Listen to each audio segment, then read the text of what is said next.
Are you serious? So the Jeez. bet that I made on our Buckeyes only covered 3/4 of my one drink, but I did win because I took the over. I What took would the that over in drink the cost spread. at like Dale's? $8. Was Well, it it was a double? double, probably 10 or 12. Okay. So that's a good thing to promote our sponsor then. That's right. That's right. Talking about MACtion last night. They destroyed their old nemesis, who's not really a nemesis anymore. I went down to Ohio State and saw some sights and sounds, even though that's a little in the past. We'll talk about that. Yeah. We'll go Toledo, Ohio State, Bowling Green BG, fired their shake offensive up, coordinator. big shake Yeah. up. Michigan's kind of I was irrelevant. actually They're just off, reading that by some hacks. They're off a bye. Michigan's off this week. Okay, so Heart of the Rivalry is down to 3. We're down to 3. No. I do think they're going to lose to Northwestern or Maryland the next couple weeks, though. Oh, I would like. Don't you? I would love a Northwestern win. I do not think Michigan's going to lose. Sure. Did you see any of the Purdue game? They're not very good. In Columbus, they have the the regalia, the side lights. Yeah. And Brutus came in. Did you see that? Oh, on the zip line? The zip line. That was crazy. Yeah. But then seems like a tragedy during the break. Well, I think the guy, they put the Buckeye nut on some guy, but that guy's got to be like a Navy SEAL. Oh yeah. Because they in between quarters, they set up this race. Oh, okay. Brutus, an Ohio State fan, and a Penn State. Brutus is crushing. Yeah. Okay, so the Ohio State fan's in second, and a distant third is our Penn State fan. Yeah. And somebody from the Ohio State band in a bubble starts beelining at him, like Ronnie Lott. Yeah. He sends this kid flying. It was the biggest defensive gas. I did not see that. It was, first of all, I get he's a Penn State fan, but unbubbled, Dave. Yeah. He's unbubbled. And he still got smoked. He went flying 10 yards. The stadium gasped so much. And he laid there for a second. But then he knew, there's 100,000 people looking at me. So he gets up and he starts, Do you think he was legit hurt? I do. Now, do I think he was legit injured? No. No, but he flew. That's he hilarious. Was horizontal in the air. I did not see that. Unbubbled. We're hermetically sealed in the press box, so I missed that. Was that in the second half? Bubble on bubble crime is fine. I think it was between the first and second quarters. I know the bubble on bubble. It was early. Okay, It was early. They love their bubbles there. The audible. When you get 100,000 people making that sound, it's funny. Mm-hmm. It's very unique. Okay, so you ready to do the show? Start with MACtion. Did you watch any of the game last night?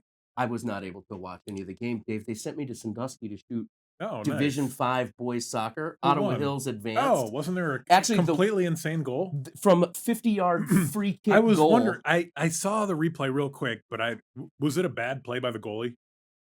No, that goalie was very competent. Was it totally Dave, just the most perfectly placed shot of all I don't time? want to take anything away from that Ottawa Hills kid. Yeah. But the wind, that goal is not good without the crazy wind that was out there. That's awesome. That caused the goalie to misplay it. Yeah. The second half, the wind, it was like 50 degrees, but you could get in that wind and it would slice right through you. Yeah. And this kid boots it up in the air and that wind kicks up and it just kept pushing the ball over the goalie's arm. I saw the replay. It was nuts. Unbelievable. Would Tony Meola have stopped it?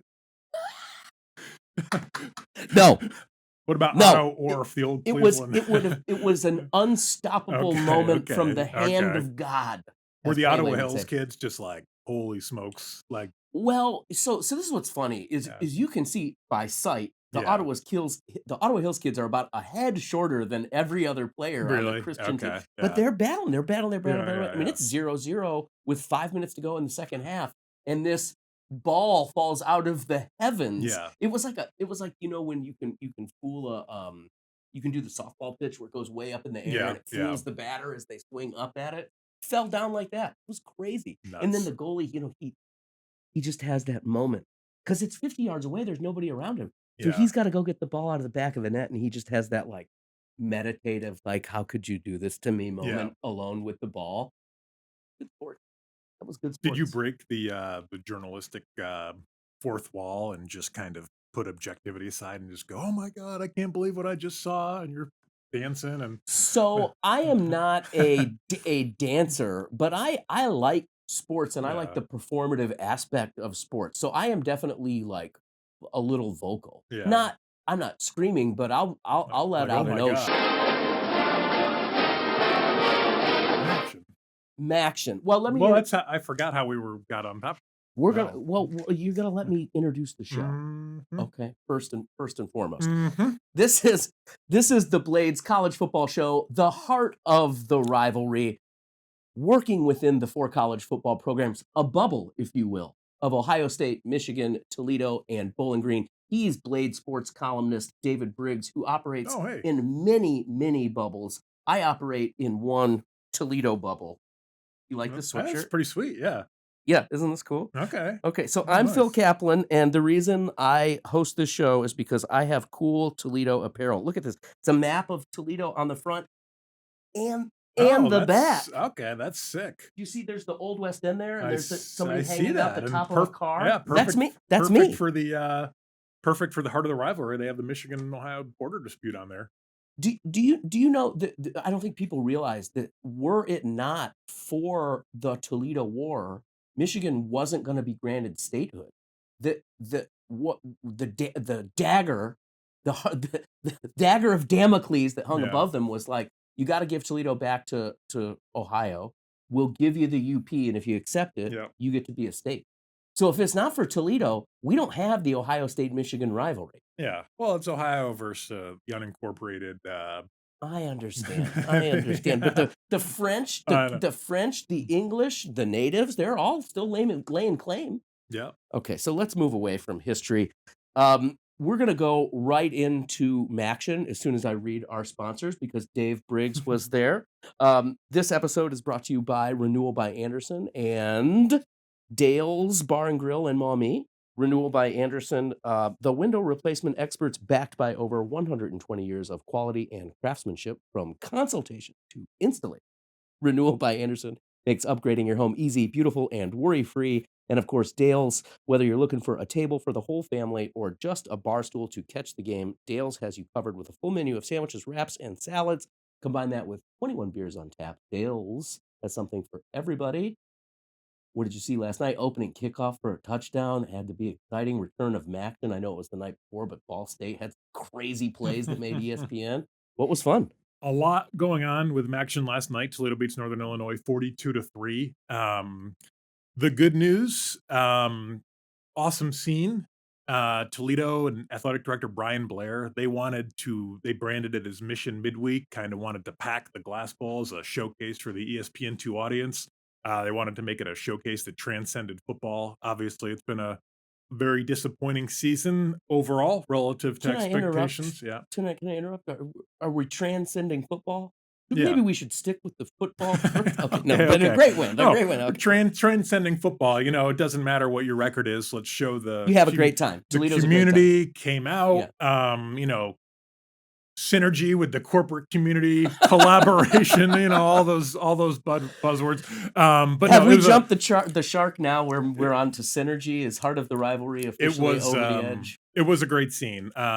They announced a crowd of more than 22,000, fourth largest crowd at the Glass Bowl in MACtion history, the weeknight ESPN games. I There had to be at least 15,000 people there, double what there otherwise would have been probably if there hadn't been this season-long marketing campaign to kind of show Toledo at its best. And you had the dunk tank, Mayor Wade went in the dunk tank I and saw the that. touchdown tank in record time after the opening kickoff.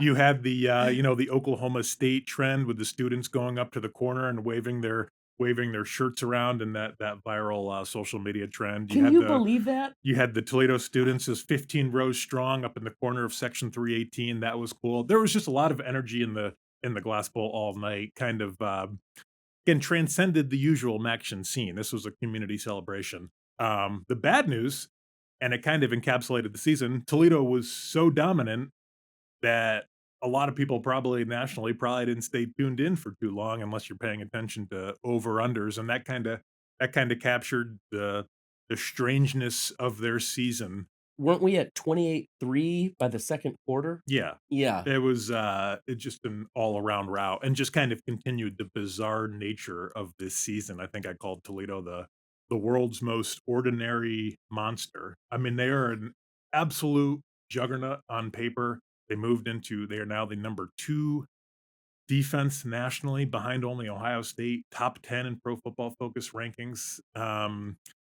Best offense in the MAC in pretty much every category. We talked about it last week. They're metric monsters, and yet you watch them dominating in every which way, offense and defense. Then you look and they moved into a tie for checks notes 5th place in the MAC, and it's just kind of like, damn, like, these games kind of are exciting for the fans and also just kind of equally exasperating because you wonder where is this, on the road, and some people will say the domination at home, the kind of derailing on the road is a product of the schedule, and that's slightly true, but before not really. I mean, Toledo's had the loss at Western Michigan, good team, but Bowling Green, not a good team. And before this game, the 3 FBS teams they had played at the Glass Bowl were combined 14 and 14. So pretty ordinary schedule, and they are just absolute world beaters at home and just can't figure out how to put it together on the road. And the result has been just the strangest season in Toledo history. Fans can debate if it's the most one of the most disappointing seasons relative to expectations, but it certainly is the most confounding season I can remember for any of our teams. Let's go down to Columbus, where we were both in attendance to watch Ohio State play Penn State, and as my insider father said, you still have to worry about Penn State because James Franklin, he didn't play on the defensive line.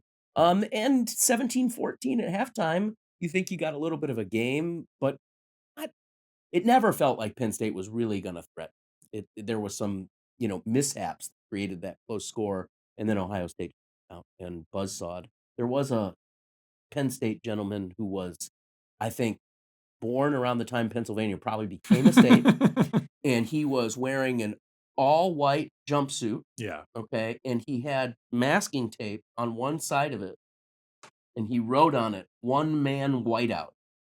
Loved that about college. Loved that. Big time. Best thing about college football is that kind of spirit. And then, Um, yeah, the for bubble sure. attack. Yeah. Yeah, it was kind of a weird first half.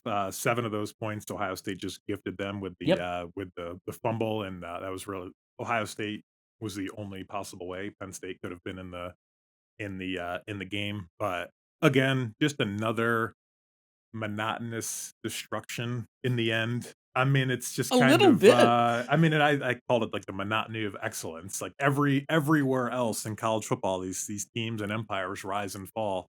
Ohio State has just kind of become college football's most indestructible machine. You think they're going to take a step back this year? They lose both coordinators. They're breaking in a redshirt freshman quarterback. They lose 14 guys to the NFL. And I think it's fair at this point to start asking the question, is this Ohio State team better than last year? And I think it probably is. Haven't I think that's a definite they're yes. going to get tested. But I also think it's interesting. Does Ohio State have 5 of the top 7 or 8 players in college football? Because I mean, you look at if all these guys were draft eligible next year, Julian Sand, quarterback, currently the new Heisman favorite, he would be drafted top 10. Jeremiah Smith, best receiver in college football, he would certainly be drafted top 10. Carnell Tate, the number 2 receiver, who would be the number 1 receiver on every other team in the country, Yep. he would probably be drafted top 10. You go over to the defense, Caleb Downs, maybe the best defensive player in the country, he would be drafted in the top 10. And then Sonny Styles, Arvell Reese. Arvell Reese might be. I said Caleb Downs is the best defensive player in the country. Arvell Reese might be even better. It's just a very it's a crazy wealth of riches for this Ohio State team, and yeah, I don't think we've ever seen. I wouldn't say they're top heavy because the depth is obviously great, but I do think you can say they have 5 of the top 7 or 8 players in the country, and I don't know if wha I it I'm kind of at a loss because I don't think we've ever, been anywhere close to that in, any recent college football team, I especially in an era where the NIL and all the money that can be spread around the country is supposed to prevent that from happening. How can one team have all the guys? Now, memory is going to fail me, but I remember the sentiment that I had around the, Troy Smith, Ted Ginn team. Yeah. I thought that was the most unstoppable team, Yeah. and I think they would have been had Ted Ginn not got his ankle rolled over returning the kick for a touchdown on the first play of the game and then getting hurt. Or if Troy Smith hadn't had too many In-N-Out burgers and a 51-day layoff. All that aside, I do think this is the most dominant Ohio State team that we've been privy to see, and I have a question for you. At least since 2019, which was ridiculously dominant. I have a question for you. So the big award in college football, of course, Heisman Trophy Award. It's not a most valuable player. It's not a most outstanding. Okay, what it really comes down to is who's the most exciting player with the best stats on a winning. Yeah. And I get that Julian Sayin is the quarterback, Yeah. but I don't know how you're keeping Jeremiah Smith out of the Heisman conversation. Oh, The he's in fact that it. he's a year, but I think Yeah. he's Yeah. he's my dark horse favorite. I'm saying Yeah. like he keeps playing the way he's playing. Obviously, Julian Sayin gets credit for the touchdowns he catches, Yeah. but and Sayin is good, but Smith will make you look good. Yeah. That tipped, Yeah. that No, tipped. for sure. I mean, that first of all, that could have been a pick. Right. And the way that he collected it and then took a hit and went Right. into the I end know, zone like it's standing up, nothing. I know. that's wild. Yeah. That is wild athleticism Yeah. and spatial awareness. Amazing. Yeah. Yeah, no, that's a fair point. I mean, Julian Sayin obviously is incredible, completing more than 80% of his passes. And his That's deep like a his video game. yeah, That's video his game. deep ball is Pretty. is outrageous. I mean, that takes you can be throwing to air in practice and he's hitting these guys in stride. He gives them a chance to make the Right, plays. right. Yeah. But as Penn State's interim coach Terry Smith said, I mean, these guys are ridiculous. Those are the two best receivers in the country, Tate and Smith. They were blowing by, whether it was single coverage. And Jim Knowles, old Ohio State friend, starts off in man coverage against Jeremiah Smith like a total moron. And that went about as well as can be expected. But even as they shifted coverages, I mean, they had no answers. It's just, yeah, to have the two best receivers in the country and a quarterback with that kind of accuracy and who can get the ball out that fast. Um, Ohio State still, I guess, I mean, certainly maybe has issues in the run game. Okay, we'll give you that. But when you can pass it like that, I don't even know if it'll matter. They gave up some plays on defense that Penn State on one drive that was a good drive. They got the corner on us about 5 or 6 plays. Right. Did you see the moment where the Ohio Stadium PA, or the scoreboard operators were Yeah. giving Jim Knowles Yeah. shade? What did you think about that? I don't know. I mean, I think I thought it was funny. I've never really seen Ohio yeah, Stadium it's do funny. something quite like that. I know. I feel like it's they're trying to be more cool and in tune with the younger crowd and I'm hip. make I'm the with it. yeah. How are you? Yeah. I was thinking, what's that Steve Buscemi meme? Hey, kid, hey, what's up? He's got the skateboard. Yeah. What's up, cool kids? Or something? Yeah. What does he say? Oh my god, I it's forget so what funny. it is. I But can picture it. I know. Hey, fellow young people, or something. Yeah. They did the same thing with Kurt Signetti last year, where they kind of put Google it and were kind of mocking some of his swagger before the season, and it kind of felt like they were punching down. And I don't know, it was fun and amusing, and you could see even because they were juxtaposing the shots of Jim Knowles, former Ohio State defensive coordinator, against the shots of current Ohio State defensive coordinator Matt Patricia, who has the best defense in the country and somehow is even upgraded over the national best defense from the national champions last year. And the fans are booing, then roaring, booing, then And roaring. they didn't just do it a couple times. I know. They did I it like know. 6 or 7 times. I don't know. I thought when you're rolling, Jim Knowles helped you win a national title last year. I don't know. It to me, it felt like you're punching down a little bit, kicking someone while they're down, and it's beneath Ohio State. I don't mean to sound like sports. This show, sports, nothing Dave, is beneath sports. So I mean, it should be fun and ridiculous. And college football is nothing if not ridiculous and petty and everything. It just felt it's not something that would have happened in the Gene Smith era. This is more of a new. I don't know. I don't know what to say. I just thought it was, I could have done without it, but That's why this show is the heart of the yeah, rivalry, Dave. yeah, We're yeah. we're honorable men Yeah. bringing empathy to college There is football. no The honor in last college football, 2. so maybe that's the only thing that's beneath college football. So, speaking of we'll segue this way. Speaking of dishonor, it's an unfortunate situation. Eddie George has to shake up his staff. Things had been going well at BG. I still say even if they lose every game Yeah. going into the offseason, it's still a success Yeah. overall. But, what's going on down in Falcon Land? Oh, it's a total disaster. I mean, Back no. back it up. Yeah, you're right. No matter what happens from here on out, you can't judge anything really. I mean, this is Eddie George hired in March. A week before the start of spring practice, he has to throw together a staff, bring 7 assistants with him from Tennessee State and the FCS, keeps 3 Bowling Green coaches as holdovers. Um, so you can't really put your staff together. Maybe the staff you otherwise would have in the normal hiring season. You're not really hiring people away in the middle of spring football at other schools. So pretty much we're limited there. I expect them to take Did you get a call? I did You did not not get a get a call call. yet. I expect them to take a full look at, what's the best staff for a MAC school in Ohio and get a, have a real chance to breathe and fill out your staff. And on the other side of it, even if Scott Loeffler had come back, this was going to be a transition year. I mean, they have 50 new players. I think they have 68 combined FBS starts on the roster from last year on the roster this year. So almost no experience. Um, and now on top of that, PG's down to their fourth string redshirt freshman quarterback. So I don't know if anyone could Did you get a really call? succeed. Yeah, that's coming next. I've seen you throw. Did you get one? I'm a scrambler. I'm not really Yeah. a downfield thrower. But yeah, so that being said, it had been very bad the last few weeks. The loss against Buffalo was the second game in 3 weeks. They didn't score a touchdown. Just the offense was doing nothing. So if you want to have any chance to salvage this season, and they do have 3 winnable games the rest of the way at Eastern, against Akron, at UMass. Um, I think it's fair to try to shake things up. And Eddie George mentioned there was maybe a difference in philosophies with the coordinator he brought from Tennessee State, Travis Partridge. Um, he did not specify what that meant, but kind of said they want to simplify things and just play faster and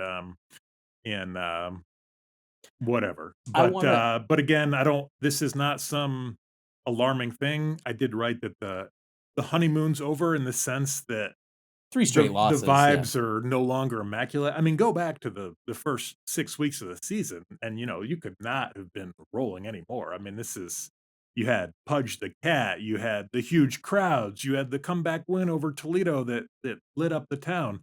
Um, and then, then Well, it I then I kind of wanna the bottom share I fell off. wanna share with you a stat that is a unique marker of the enthusiasm that has been injected into Bowling Green.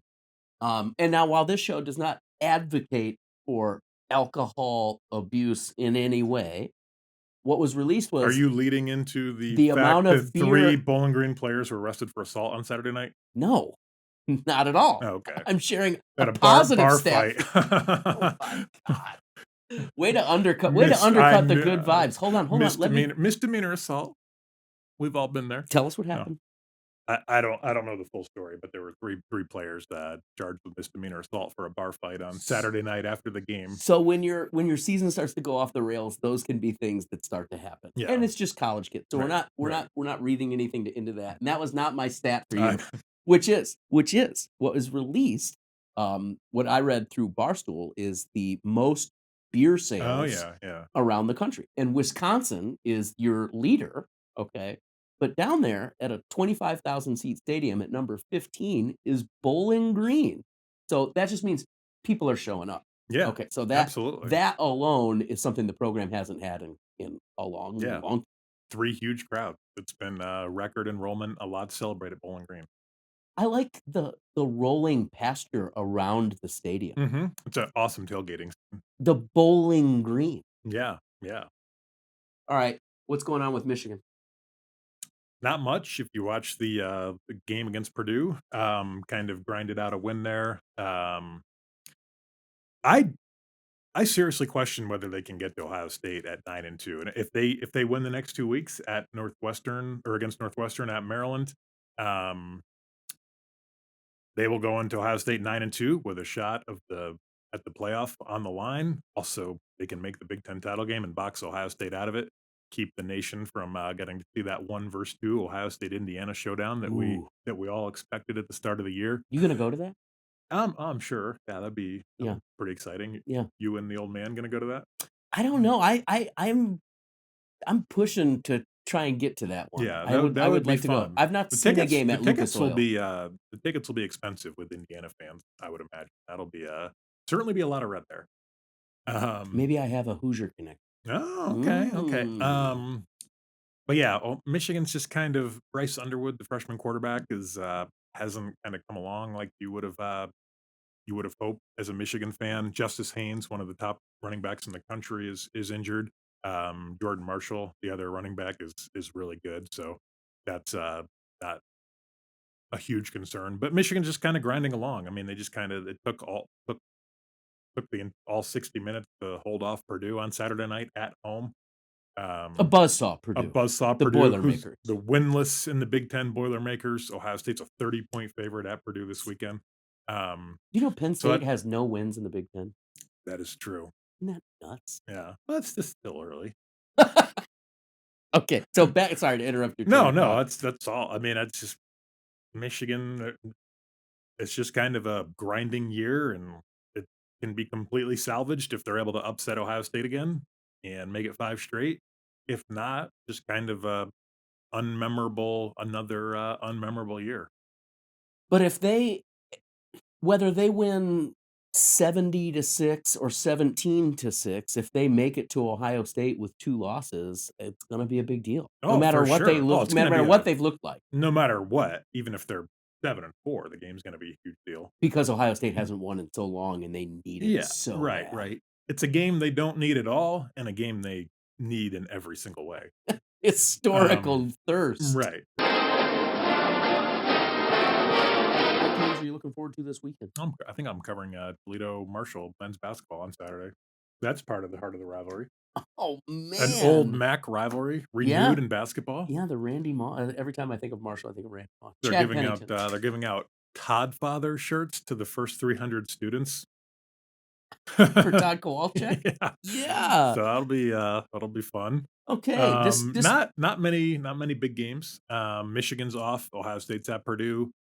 BG's at Eastern Michigan, 2-7 Eastern Michigan in an absolute coin flip. And then we'll probably have time to talk about it next week, but Toledo at Miami in a battle against old friend DeQuan Finn. DQ. Okay, so this look ahead on the heart of the rivalry is brought to you by Renewal by Anderson and Dale's Bar and Grill. Dale's Bar and Grill in historic Uptown Maumee. Catch all the college football action, including the playoff show is back. Yeah. Okay. And college basketball. Nothing better than sitting around at the bar watching the ESPN selection show. When they hang their hats. That's what the people gasp. So embarrassing. They gasp. Okay. Dale's one of the premier Buckeye bars in Northwest Ohio. Wolverines, Falcons, and Rockets all welcome, of course. HOTR is also brought to you by Renewal by Anderson. Ready to transform your home? With Renewal by Anderson, buy one window or door and get 40% off, but only through the end of the year, which is rapidly approaching. Schedule your free consultation today at renewalbyanderson.com. Oh. Great show, Phil. I felt pretty good. We had some fun. That's what it's all about. I think I like that like that Penn State fan. Yeah. Unbubbled and attacked. And you're a one-man whiteout. I'm a one-man whiteout, but I'm thriving. Unbubbled but thriving.